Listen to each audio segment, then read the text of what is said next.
Welcome back to EP Daily. Vic and I just jetted back to the EP Daily studio here to continue our 25 seasons in 25 days. Victor Lucas, what's on the schedule today? Well, it's season 22. This is when Jose was lucky enough to go all over Roma in search of Ezio. Love this one.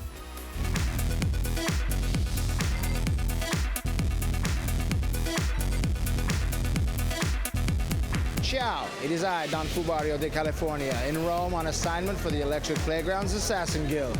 I'm on the hunt for Ezio Auditore da Firenze. Have we lost him to the Templars? We'll find out when I find him. The cool thing about being in Italy is that I can see all the actual locations where Ezio plied his trade. Assassin's Creed 2 visits many great Italian cities, with key moments on Florence's Ponte Vecchio, which is now a bridge covered in jewelry stores, and along Venice's Grand Canal, where gondoliers can still be heard singing. Right behind me is the Vatican, the setting for Ezio's epic final battle against Rodrigo Borgia, the leader of the Templar orders. It's also where Ezio had a change of heart about killing. I let him leave. The Spaniard lives? The Vatican is the home to the Pope and the Catholic Church. And most amazingly, it's actually an independent nation completely surrounded by Rome.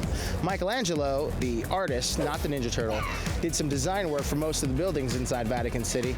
But I'm not here to talk about Ninja Turtles. I'm here to find an assassin. Ezio, where are you?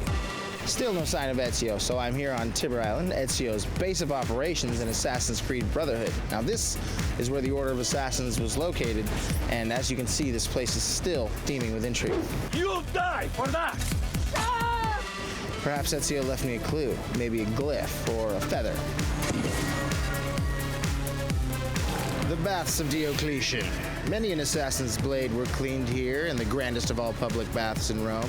Built between the years 298 AD and 306 AD, perhaps Ezio left me a clue nearby of his whereabouts. Ezio's quest brought him here, to the Palazzo Sanitario, built upon the archives of ancient Rome. While Ezio received a few important clues and answers here, all I got was a snack. I followed the money here to the Pantheon. In Brotherhood, Ezio had to climb through the oculus at the top of the Pantheon, an ancient structure that became one of the most famous and oldest churches in all of Rome. If only there was something nearby to light my path. The twin churches of Santa Maria dei Miracoli and Santa Maria de Montesanto.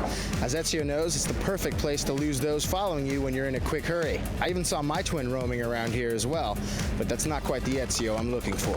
I'm standing here near the tomb where the first Roman Emperor Augustus is buried, and where Ezio met legendary writer and philosopher Niccolo Machiavelli.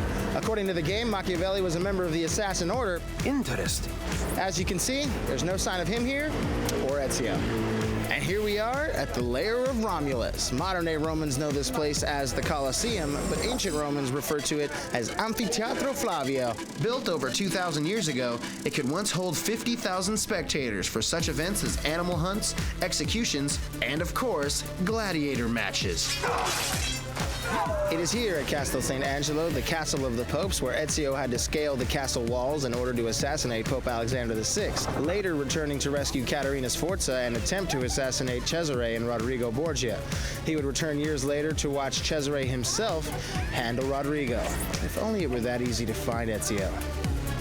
Well, I didn't find Ezio here because, like a good assassin, he knows how to hide.